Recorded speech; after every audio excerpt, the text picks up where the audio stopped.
It's getting all over my nose. Okay, I'm getting a little high already. Oh my goodness. I can't believe I did that for like 12 hours.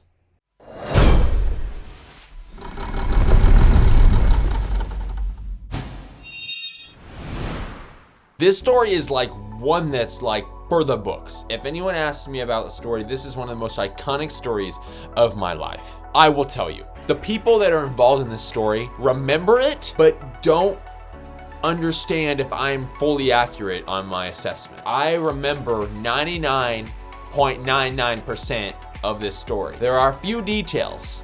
Okay, I should have said like 70-30. There's a few details that I don't know are fully accurate, but that's what I remember happening. So if I'm wrong on something, that sucks for you, but you're gonna enjoy it anyway because it's funny. Back when I was a freshman in high school, I decided I really wanted to try public school, so I tried it. I went to public school for 1 year. I actually ended up really liking it, besides kids.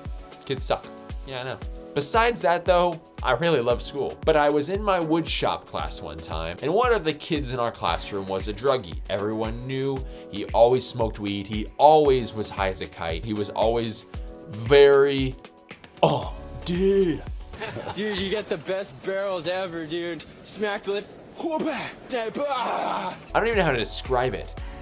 But that was just his personality plus the drugs. I'm not gonna do drugs. I don't wanna try drugs. Of course, that's not something I even desire to do ever. You want drugs or alcohol? No, sir.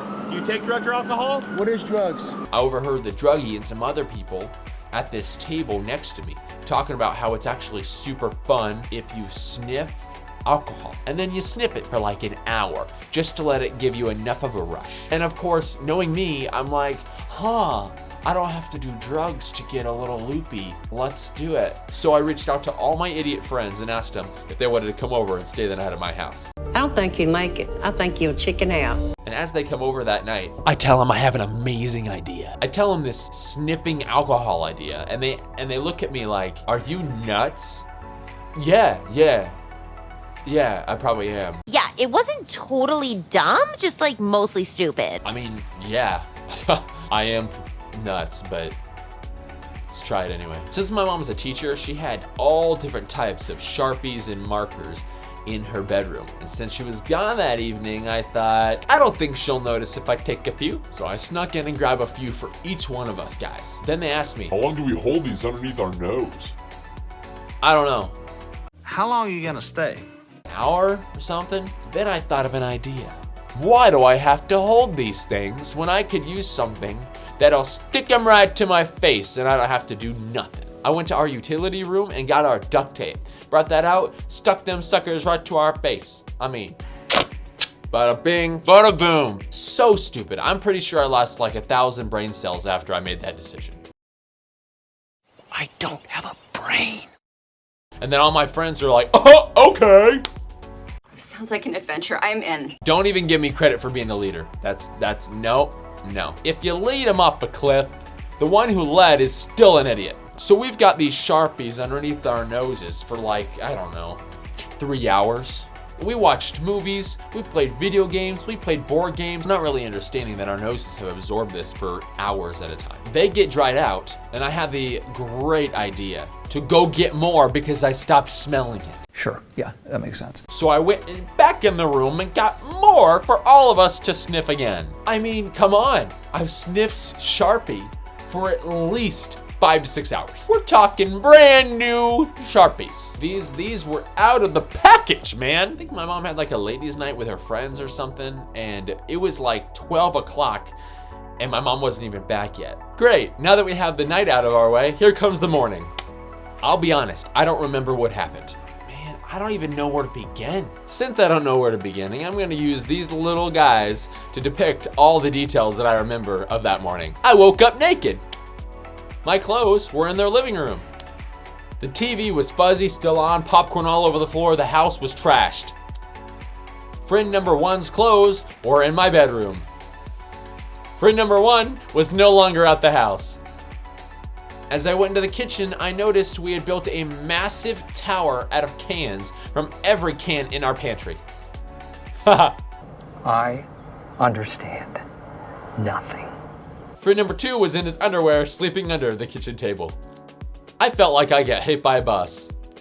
Then I felt sick, so I threw up in the toilet. All of these show just how stupid I am. Woohoo! I'm beginning to think that was a bad idea.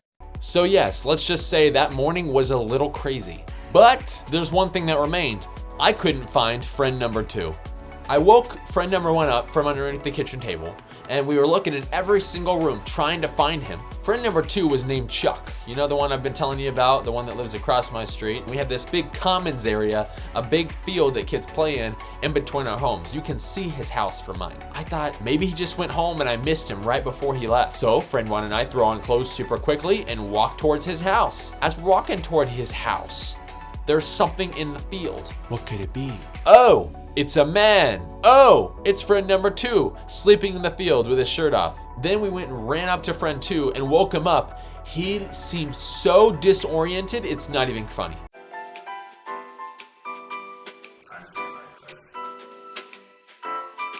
And once we tried to quickly explain to him what happened, all we hear is,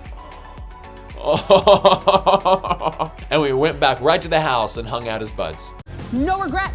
You're probably thinking, where was my mother in all of this? She actually had a really late night that night, so she just went straight to bed when she went and parked in the garage. When she woke up, apparently she didn't even see my friend underneath the kitchen table. She saw the big tower of cans though, and she approached me about it. Later that day, she was like, Andrew, last night you built a big tower out of cans in front of the pantry.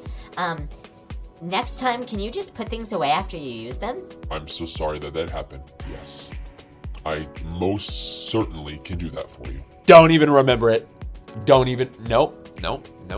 Moral of the story, don't do that.